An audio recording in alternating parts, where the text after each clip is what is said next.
Assalamualaikum warahmatullahi wabarakatuh. Perkenalkan, nama saya Edi Purnomo, calon guru penggerak Angkatan 10 dari Kabupaten Klaten. Pada video kali ini, saya akan memaparkan demonstrasi kontekstual modul 1.4 tentang budaya positif, yaitu praktik segitiga restitusi.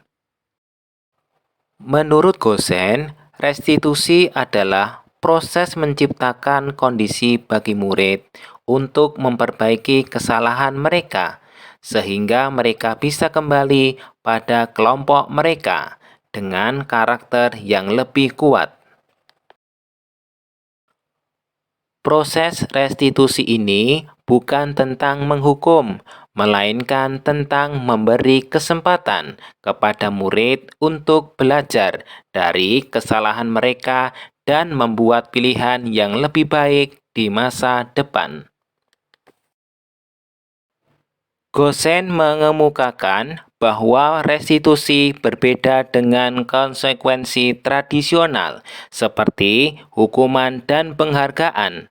Hukuman berfokus pada menimbulkan rasa sakit atau ketidaknyamanan kepada murid, sedangkan penghargaan berfokus pada memberikan hadiah untuk perilaku yang diinginkan.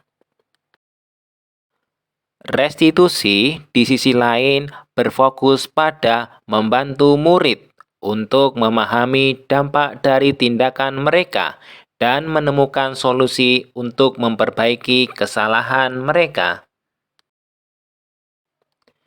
Restitusi bukan cara untuk menebus kesalahan dan juga paksaan, melainkan sebuah bentuk tawaran yang fokus pada solusi dan dapat mengembalikan murid yang berbuat salah pada kelompoknya. Langkah-langkah segitiga restitusi. 1. Menstabilkan identitas. 2. Validasi tindakan yang salah. 3. Menanyakan keyakinan. Dan untuk memahami lebih jelas tentang segitiga restitusi, mari kita pelajari bersama-sama video-video dalam kasus berikut ini. Pada kasus 1 ini, terlihat seorang anak menyontek pekerjaan temannya saat ulangan matematika. Berikut ini contoh penyelesaian kasus 1 dengan segitiga restitusi. Selamat siang, Meme. Selamat siang, Pak. Meme tahu tidak saya panggil ke sini? Tidak tahu, Pak. Tadi Pak Edi lihat pada saat ulangan matematika, Meme terlihat mencontek. Apakah itu benar, Meme? Maaf ya, Pak.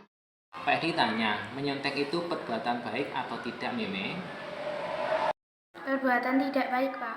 Baik, setiap orang itu pasti pernah melakukan kesalahan, tak terkecuali Pak Edi.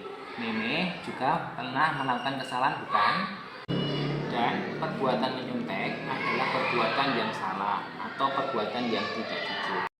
Di sini Pak Edi tidak mencari siapa yang salah, tetapi Pak Edi hanya ingin mencari solusi agar Meme tidak menyontek lagi di lain hari. Meme pasti punya alasan mengapa Meme menyontek hari ini. Ini, Pak, tadi malam saya tidak belajar. Mengapa Meme tidak belajar? Main HP, Pak. Ketika Meme tidak belajar, maka pada waktu ulangan Meme akan menyontek kerjaan teman. Iya atau bukan? Maaf, Pak, iya. Meme masih ingat tidak keyakinan kelas kita? Masih ingat, Pak. Kelas apa yang Meme langgar pada kesempatan kali ini? Tidak boleh menyontek saat ulangan. Nah, kalau Meme sudah ingat tentang keyakinan kelas kita, bagaimana yang harus Meme lakukan agar tidak melanggar keyakinan kelas di lain waktu? Harus belajar dengan rajin dan mengerjakan dengan jujur. Kalau Meme belajar, nanti Meme akan siap melaksanakan ulangan tanpa harus menyontek. Nah, kira-kira kapan Meme siap untuk melaksanakan keyakinan kelas ini? Mulai hari ini, Pak. Baik, terima kasih. Mudah-mudahan Meme akan menjadi anak yang jujur dan tidak lagi mencontek pada saat ulangan. Terima kasih ya Meme atas waktunya. Ya, Pak, sama-sama. Meme, silakan kembali ke kelas. Terima kasih, Pak.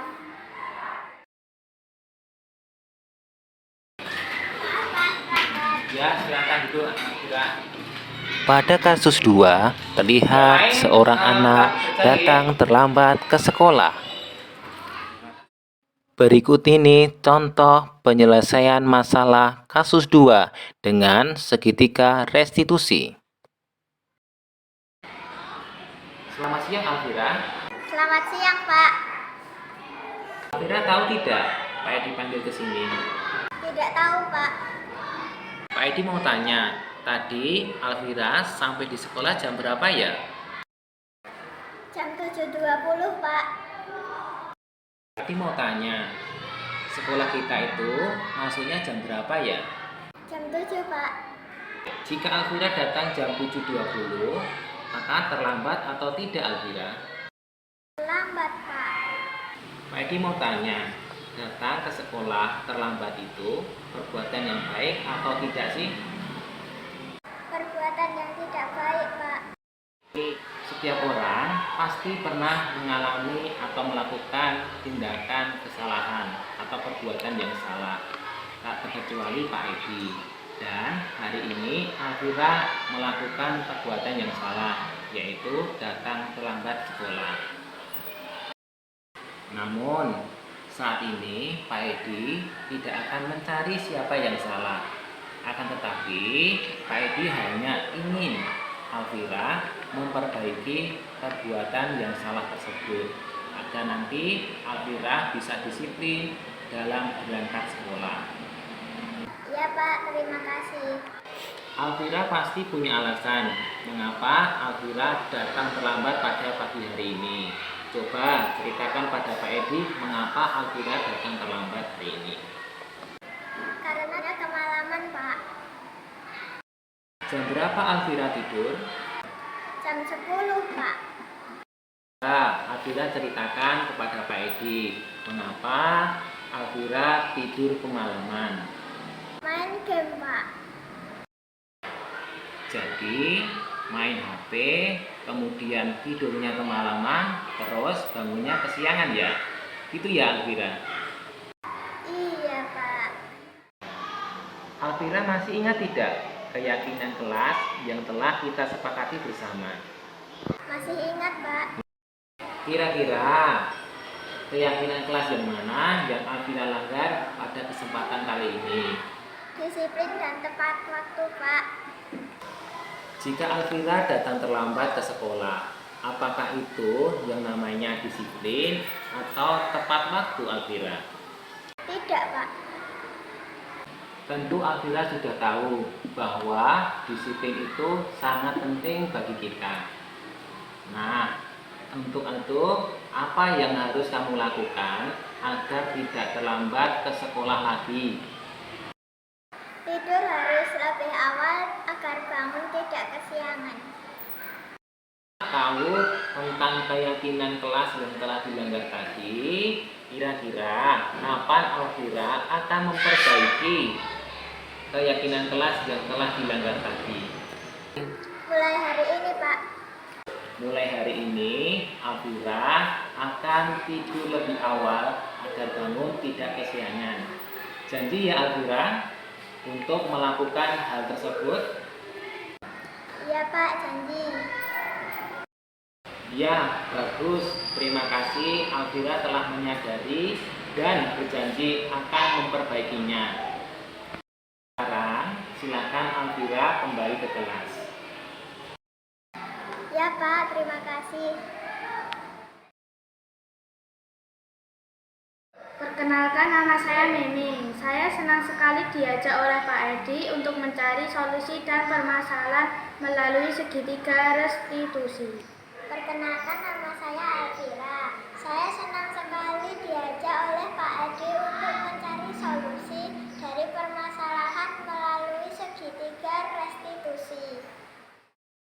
Demikian video pemaparan modul 1.4 Budaya Positif tentang praktik segitiga restitusi.